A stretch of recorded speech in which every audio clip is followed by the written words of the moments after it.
Hello, welcome to the Horror of It All movie podcast. I'm Eric.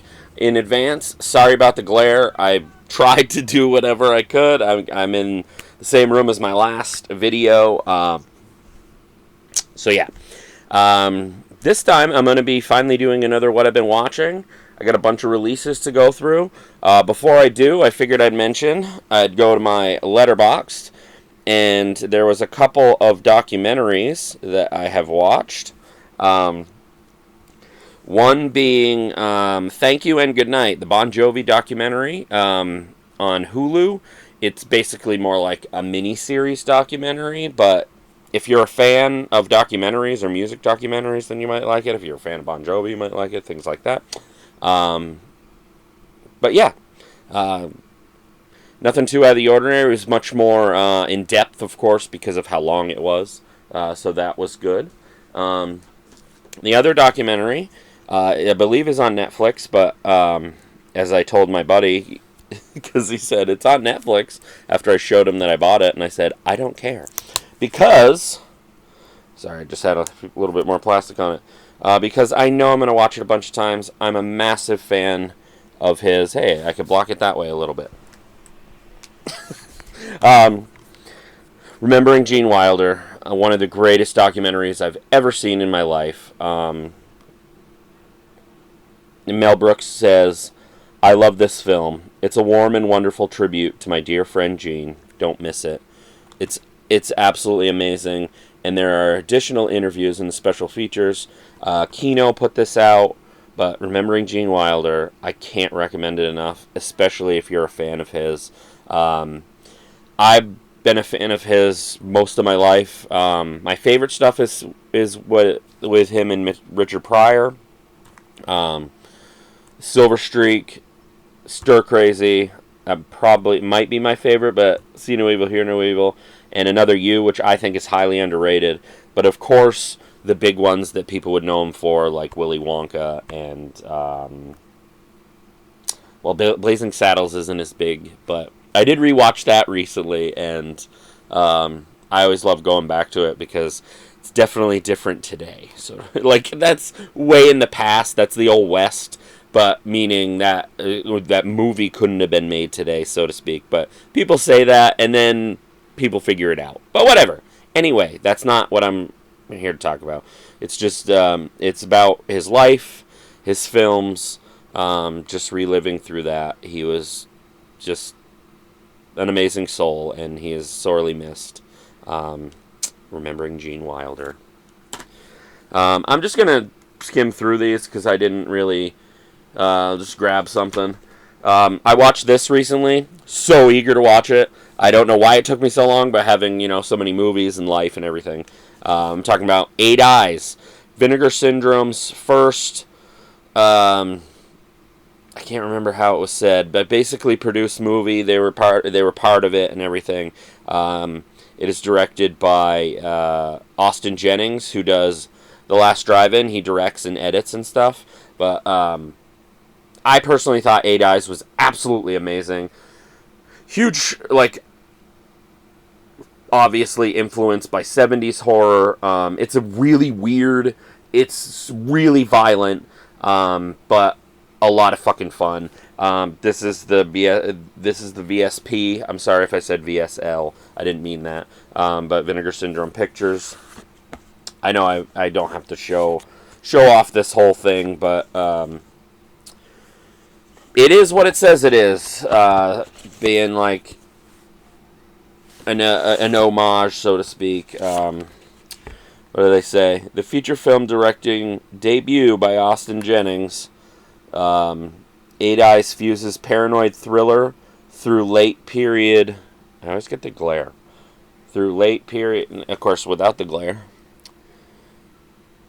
Fuses paranoid thriller through late period Euro horror aesthetics. Absolutely amazing. That's just my opinion. I believe that it's absolutely amazing. And I'm so glad to have this release, and I can't wait to watch it again. Throw in a random one. I've wanted to see this movie for a long time, and this is the only way I could find it. It was in one of those big weird plastic cases. I don't have one handy to show you because you don't really see them anymore, and they're like a budget type DVD. Somebody basically cut it up and put it in a thin case, but that's how I could find it. I know it's even hard to see. It's called The Pact. It stars Ryder Strong, but the guy right here, I believe, I'm going to guess is Nick Mancuso. I'm not, I don't remember. He's really the star because the stuff happens to him, but of course, as the movie goes on and he meets Ryder Strong, basically it's about him. He witnesses his parents being murdered, so he's put into like a witness protection program, and he goes to a special school, and he changes his identity, and he meets Ryder Strong and befriends him, and stuff ensues from there because somehow I can't give anything away. I don't want to give anything away, but if you can even find this, but yeah, John Hurd's in it, Lisa Zane, so it's a cool cast. But The Pact from, what is it from? Like 2002 or something like that, maybe 99 actually. Took me a second to find it, but yeah, The Pact. I've been watching some VSAs lately, catching up on those because I haven't watched jack shit for VSA in a little while. But I'm going to go through these few that I just watched. I finally watched A Gun for Jennifer. Early to mid-90s because it was filmed basically from 93 to 94, 5. But yeah, the artwork I didn't think was great. I love the original artwork, and I know it's kind of covered, but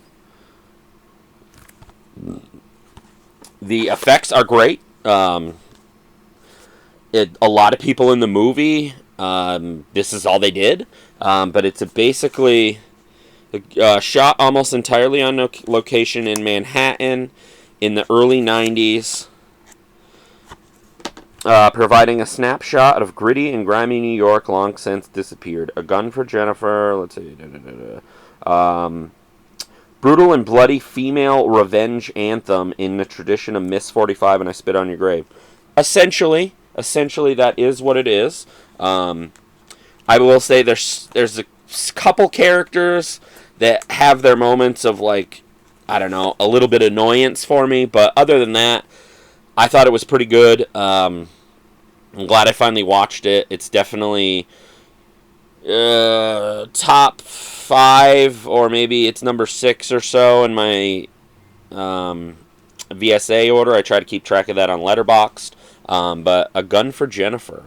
So yeah, a vigilante movie as well, but pretty nice. I don't mind this back art here. Scenes from the movie. Alright, something completely different from A Gun for Jennifer, but is a VSA. This is Lifeline. Lifeline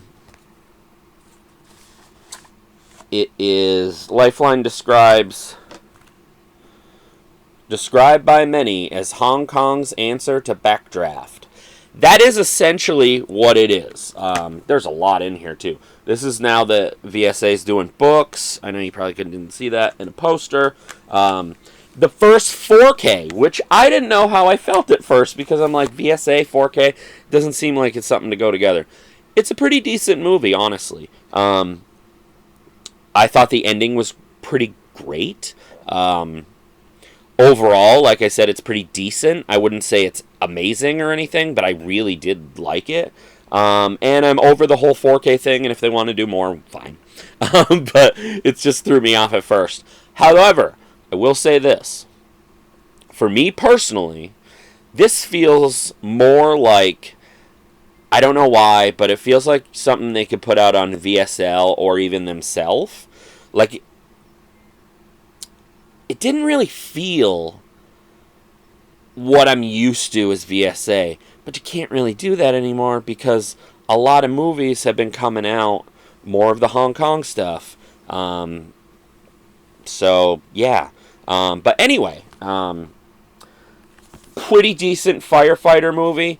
The last, 45 minutes of the movie is just nonstop action and suspense and drama, and because they're fighting a fire. But Lifeline from Johnny Toe of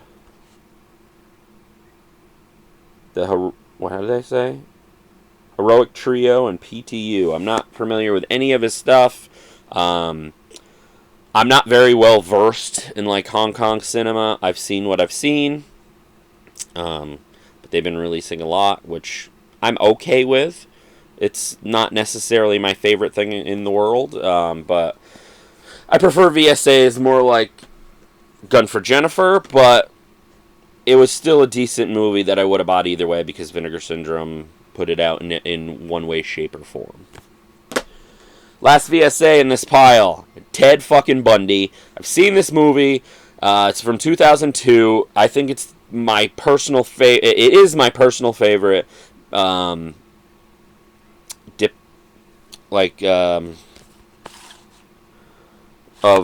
any of the movies, whatever, that have been done, and there's been quite a few. The guy who played him was absolutely amazing. The cast was amazing. It's fucking brutal. It's hard to watch.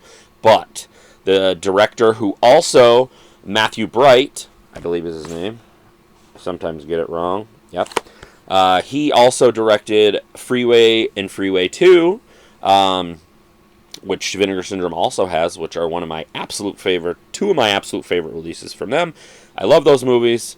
I like them a bit more than this movie per se, but maybe it's because I've seen it and I know, you know the story and everything.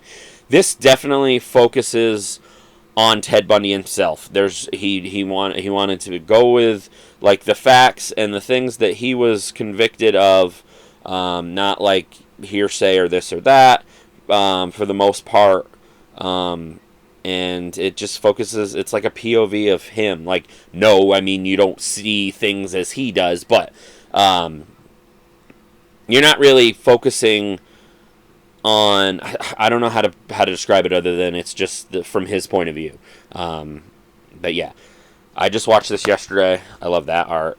I should say yesterday again, because I watched it 22 years ago when it came out. I liked a lot of those when they came out. There's a Gacy one. There is a Dahmer one, which I'm going to rewatch. MVD put out that Jeremy Renner of big Avengers fame as Hawkeye. Well, I kind of grew up with some of his movies because Senior Trip is my favorite movie of his. National Lampoon Senior Trip, which is great. But Ted Bundy, if you know the story, you might not know everything, because this is a lot of like what happened type thing. Lots of great special features. Ted Bundy. Although they kept calling it Bundy. I kind of remember it being originally as Bundy, but they released it as Ted Bundy. So either way, it's, you know. All right. Now I have a ETR Media release. This is a documentary from 2008. Well, it says 2008 to 2010, so it probably came out in 2010. Arrested Development documentary project. If you like the show, it's basically the history of the show from the ground up until it got stupidly canceled, and then also got picked up by Netflix, except they don't go too much into that because of when this was made. They do mention that it's probably going to happen, even though it did happen, but I prefer what was initially on TV on Fox. The Netflix stuff is pretty good, but I can't give a full opinion because I have not watched all of it. But I'm a huge fan of Arrested Development. I've watched all of this, in case that's taken out of context. But but this was a very, very enjoyable documentary. Not like one of the best I've ever seen or anything, but if you like Arrested Development and you haven't seen this, totally check this out. The next one I cannot show you, but I'll show you, no, I can't show you anything, sorry. If you're interested in some of the adult stuff that is from Melusine, from Vinegar Syndrome, there was a release, I think it was this year. Yep. From Pulse Video. I usually like a lot of their stuff. That's their French adult films. Candice Candy and one that I cannot pronounce, but here, maybe I can do this. But yeah, that's okay. If you can see that, that's the spine. Get it right in there. There we go. Just gonna try not to show anything. Candice Candy, I thought was great. The girl on the cover is not the main girl. I don't know why they advertised it with her. Maybe it was a preference. I don't know the reason. The other movie, which I can't pronounce, Lay and La Lament. I'm not even gonna try. That was just okay. So you got kind of a mixed bag there. But yeah, if you're into any of the adult stuff, that is that. I'm just going to make sure. Maybe I'll do it this way. That way. In case you're curious. I know I just did that, but I wanted to show myself that I'm like, I'm not showing anything, am I? Okay. 90s crime thriller that I did watch in the 90s from 96. Kino release, 2 Days in the Valley. Pretty decent movie. It's got a hell of a cast. If you can see that there on the top. I mean, Charlize Theron is in it, and, well, you saw. But it's a pretty decent crime movie. 90s neo-noir classic, comes fully loaded with sex, violence, black comedy, out of control, antisocial behavior, and a vast cast. Because that is what it is. Pretty decent. Not too bad on the special features, if you can see that there. Yeah, so, but if you haven't, that's the artwork. I remember you hadn't seen 2 Days in a Valley. I do recommend it. I don't think it's like excellent or anything, but again, my opinion. Everybody form your own opinion. Always do that. But yeah, 2 Days in the Valley. This is out of the box set, Homegrown Horrors 3, I believe. Yep. It's the only one I've watched so far, but Haunted Ween, I've heard a lot of people when that was announced in like the subscriber list of stuff that's coming out was the one that people were familiar with. I was not. I was more familiar with Revenge, which I've also seen and I also do like, which I will get to after that. But yeah, it's definitely, well, that's the whole point of the box set. It's definitely regional, definitely super low budget. It's about like a haunted house, not a haunted house, but like a haunted attraction. But as the movie goes on and they reopen it later on, people are actually killed in it. And yeah, that's basically the premise of Haunted Ween. I enjoyed it. Yeah, it wasn't amazing, probably, I would say, but it was definitely fun and enjoyable. I did realize I don't have these handy, but I have talked about them on previous episodes. I also watched The Ripper, which I think I mentioned before that I watched it. A lot of people aren't liking it, I guess. I've already seen it because Revenge, Blood Cult, and Haunted Ween, and The Ripper are all on a DVD 3-pack that I have. That's how I was introduced to them. Well, I think I saw Blood Cult on VHS, but anyway, I really like all those movies, honestly. I like The Ripper more than most. I had my son watch both of them. He really enjoyed them too.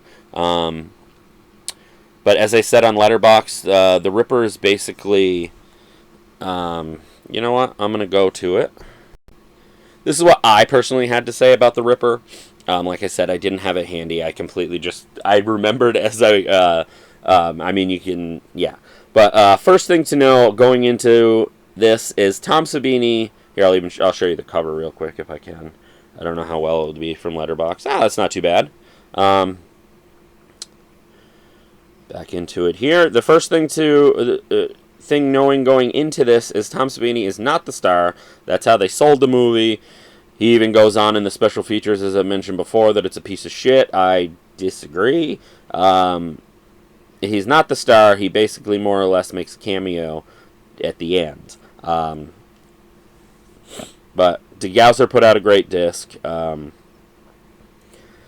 It's essentially about this ring that this teacher finds, and when he puts it on, you think he might be committing the murders because he seems to be dreaming about it, like he's channeling the New York Ripper. And Blood Cult is essentially what you would think a movie called Blood Cult would be. These are both shot on video. That's why Vinegar Syndrome didn't put them out, but they did put out Revenge because that was shot on film. But yeah, I love those. I'm loving DeGauser. Right now, I think DeGauser and Cinematograph are my favorite sub-Vinegar Syndrome labels, but I talk about that an awful lot on the other ones, so... Alright, so I'm already 20 minutes in. I gotta get through these. Couple of rewatches. This is the only way I could fucking find this on Blu-ray, but I love this movie growing up. I can't even... I think it's like 95, 6. I can't tell because everything is...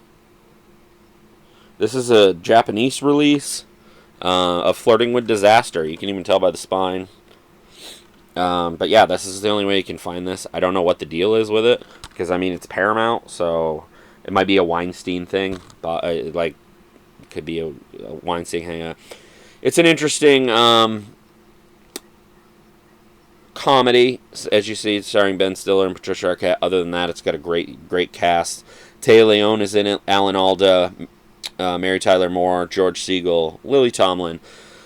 It's basically about this couple, Ben Stiller and Patricia Arquette, and they just had a baby, and he starts thinking more and more about where he came from because he was adopted. And she is the caseworker that's trying to help that. However, the Flirting with Disaster is they get to this woman that is supposed to be his mother. As she's there, she gets a call saying that's not his mother. So things ensue from there, and it's just a fun movie. I've always loved this movie. But yeah, Flirting with Disaster. Same thing, more 90s. Slums of Beverly Hills. Unfortunately, this is the first movie I ever saw with Natasha Lyonne. I love her. I think she's amazing in this movie. It's a coming-of-age movie set in the 70s about this family that's relatively kind of poor, and they're always jumping from like apartment to apartment. And Marissa Tomei ends up in it and Alan Alda, Alan Arkin. I always mix up their names, not the people, their names. Alan Arkin is in this, which I also love him. I think he's great. But he plays the dad, and yeah, this is 98, but unfortunately this is stuck on DVD because it is a Fox title. But I wanted to rewatch it, realized I didn't have a DVD copy, which I just may somewhere, but my DVDs aren't as accessible, and I have a lot of them, so I was just like, I'll buy it again for a few bucks. I have no problem with that. And then when I was watching it, my wife came in, and she's like, I've seen this movie quite a few times, too. And I was like, probably with me, but you might have, she probably saw it even before, but it's just a great coming-of-age movie. Yeah, it's just a fun, great movie. I love Slums of Beverly Hills. That was a rewatch. All right, we got The Mad Bomber from Severin. I absolutely loved this movie. It was a great 70s caper, so to speak, but it had two things going on because there was a bomber. There's the bomber side of it. Well, three, really. There's the cop side of it, there's the bomber side of it, and then there's a rapist in it. So you got all that in there. But at one point, the rapist ends up raping somebody, like a hospital. And the Mad Bomber he ends up seeing him. And you go out through the movie, and then later on in the movie, they try to get him to cooperate. Well, he does, because he's the only one who's seen him. But I think it's pretty full-strength version in all its fleshy, blood-splattered, gory. Mad Bomber is Gordon's strongest film. Burt I. Gordon is the director. A gritty mixture of bloody violence, rampant nudity, and cynical crime procedural. Very, very good release from Severin. This is different artwork. But I highly enjoyed this movie. I definitely recommend picking it up or seeking it out. All right, I got a few more. Nothing too crazy. Another rewatch. The Neighbors. This is a bare bones Mill Creek, but it's the only way to get it on Blu-ray, and it's one of their cool slipcases that I like the rental thing. I grew up with this movie. I love John Belushi, Dan Aykroyd. This movie is nuts. In this movie, they kind of play reverse characters, if that makes sense. Like, normally I would think John Belushi's character would be Dan Aykroyd's character and vice versa. It's just a weird, fun movie that I could watch over and over again. I love The Neighbors. These are the goddamn neighbors! If you ever seen it, you know what I'm talking about. That's a line from John Belushi. Yeah, but this is a really cool release. This movie hasn't really got that much attention. I know that maybe mixed feelings with some, but I love it. I love all their movies they did together and separately. Neighbors. Oh, the Blu-ray has that artwork. I love this movie so much that when I was younger, when I first got a DVD recorder, I used my VHS tape, which I also still have, and I made my own DVD, and I even made my own chapters and like named them and stuff. It was kind of fun. I'm a total dork and nerd, but I love this movie. All right, I haven't watched any kind of like VSAs, but there's more VSAs, of course, to watch. Which I have all of them, in case you're curious. Is VSU. I watched Daryl. I know some people maybe not be familiar with VSU. It's a 4K line from Vinegar Syndrome. Comes with a Blu-ray as well, and a book, and this cool magnet case, as well as this little thing here. I don't remember what it's called, but that's how you pull stuff out. Yeah. Daryl is